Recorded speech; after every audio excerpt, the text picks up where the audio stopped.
அனைவருக்கும் வணக்கம். நான் உங்கள் வில்லேஜ் பெயிண்டர். நீங்கள் பார்த்துட்டு வந்து பார்த்தீங்க அப்படின்னா மேலே வீடுகள் இருக்குது. மேலே வந்து பார்த்தீங்கன்னா தட்டோடுகள் இருக்கும். அந்த தட்டோடுகள் மூலியமாக வந்து பார்த்தீங்கன்னா வீட்டுக்குள்ளே நீர் கசிவு ரொம்பவே அதிகமாக இருக்கும் நிறைய வீட்டில். அந்த பிரச்சனைலாம் வரக்கூடாதுன்றக்காண்டி வீடு கட்டின புதுசுலேயே வந்து பார்த்தீங்க அப்படின்னா இந்த இப்போ நம்ம பண்ணிட்டு இருக்க வேலை வந்து பார்த்தீங்கன்னா பார்ப்பாங்க. இப்போ என்ன அடிச்சிருக்கு வந்து பார்த்தீங்கன்னா ஏஷியன் ப்ராடக்ட்டோட வந்து பார்த்தீங்கன்னா டேம் ஷீட். இது ஒரு ப்ரைமர், வாட்டர் ப்ரூஃபிங் ப்ரைமரு.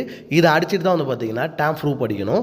இப்போ வந்து பார்த்தீங்க அப்படின்னா இதை வந்து நம்ம அடிக்கிறதுக்கு முன்னாடியே நல்லா நீட்டாக க்ளீன் அந்த இடத்த கழுவி அங்கே அழுக்கு இருந்தால் நல்லா கூட்டி எடுத்துட்டு நல்லா 2 தடவை விளக்கமாறு வச்சு கூட்டிட்டு கற்கள் இல்லாமல் வச்சுட்டு இந்த மாதிரி நம்ம அடிச்சுட்டு வந்து பார்த்திங்க அப்படின்னா ரிசல்ட் ரொம்பவே நல்லாயிருக்கும். அதுவும் இல்லாமல் நீங்கள் ஒரு பெயிண்டராக இருக்கீங்க, இல்லை அப்போ உங்கள் வீட்டுக்கு நீங்களாக அடிக்க போகிறீங்க அப்படின்னா தண்ணி எந்தளவு கம்மியாக நீங்கள் பயன்படுத்தி அடிங்க. அது மட்டும் இல்லாமல் நீங்கள் அடித்து முடிச்சதுக்கப்புறம் ஒரு 12 மணி நேரம், குறைஞ்சபட்சம் ஒரு 5 மணி நேரத்துலேருந்து அதிகபட்சம் ஒரு 12 மணி நேரம் நல்லா காஞ்சதுக்கப்புறம் வந்து பார்த்திங்க அப்படின்னா திருப்பி நீங்கள் அதுக்கு மேலே வந்து பார்த்திங்கன்னா டேம் ப்ரூஃப் அடிச்சுக்கோங்க. இந்த வீடியோ யூஸ்ஃபுல்லாக இருக்கும்னு நினைக்கிறேன். உங்கள் வீட்டுக்கு இந்த மாதிரி பெயிண்ட் அடிக்கணும் மறக்காமல் நம்பரை கான்டாக்ட் பண்ணுங்கள். தேங்க்யூ.